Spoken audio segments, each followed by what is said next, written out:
হঠাৎ এক মহিলার করুণ চিৎকার শুনতে পেল। তিনজনের শরীরে রক্ত হিম হয়ে গেল।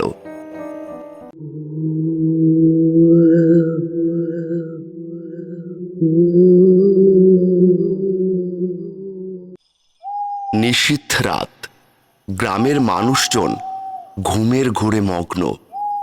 গ্রামের প্রান্তে পুরনো ভাঙাচোরা বাড়ির সামনে দাঁড়িয়ে তিন বন্ধু, রাহুল, সুমন আর অনিরুদ্ধ। তাহলে রেডি তো? আমরা কিন্তু আজ রাতেই সত্যি জানতে যাচ্ছি এই বাড়িটা নিয়ে এত গুজব কেন। রেডি, তবে বলতে হবে ভয় লাগছে।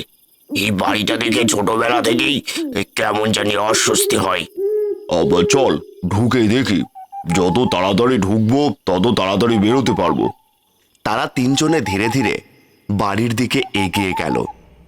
পুরনো কাঠের দরজাটা ঠেলে ভেতরে ঢুকতেই কড়কড় শব্দ তাদের কানে বেজে উঠল। একসময় এখানে মানুষ বাস করত, কিন্তু এখন শুধুই নির্জনতা।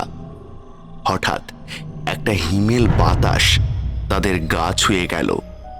সুমন কাঁপতে কাঁপতে বলল, এটা কি? এত ঠান্ডা কেন? শান্ত থাক, কিছু না, শুধু বাতাসের খেলা। তারা আরো ভেতরে গেল, সিঁড়ি বেয়ে ওপরে উঠল।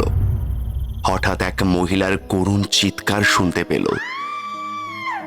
তিনজনের শরীরে রক্ত হিম হয়ে গেল। তুমি তুমি শুনতে পাচ্ছ ওই আওয়াজটা? হ্যাঁ, শুনতে পাচ্ছি। এটা কোথা থেকে আসছে? তারা আরো উপরে উঠল। তৃতীয় তলায় পৌঁছতে এক পুরনো ভাঙাচোরা দরজা দেখতে পেল। দরজাটা খোলা আর ভেতর থেকে শীতল বাতাস বেরিয়ে আসছে। রাহুল দরজার ভেতর পা রাখতেই দেখল এক সাদা শাড়ি পরা মহিলা জানালার পাশে দাঁড়িয়ে আছেন। তার চুলগুলো এলোমেলো, মুখটা অন্ধকারে ঢাকা। মহিলা ধীরে ধীরে ঘুরে দাঁড়ালেন। তার চোখ দুটি আগুনের মতো জ্বলছে। রাহুল ভয়ে কাঁপতে কাঁপতে পিছিয়ে এলো। চল, দৌড়ে পালাতে হবে। তারা তিনজন দৌড়তে লাগলো, কিন্তু মহিলা তাদের পেছন পেছন আসতে লাগলো। সিঁড়ি দিয়ে নেমে তারা বাড়ির বাইরে বেরিয়ে এলো। তখন দেখলো মহিলা আর নেই। তারা শ্বাস নিতে নিতে গ্রামের দিকে ফিরে গেল।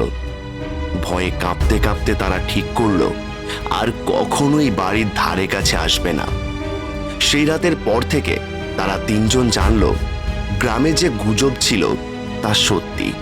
পুরনো ভাঙাচোরা বাড়িটা শুধু একটা বাড়ি নয়, বরং একটা আতঙ্কের নীড়।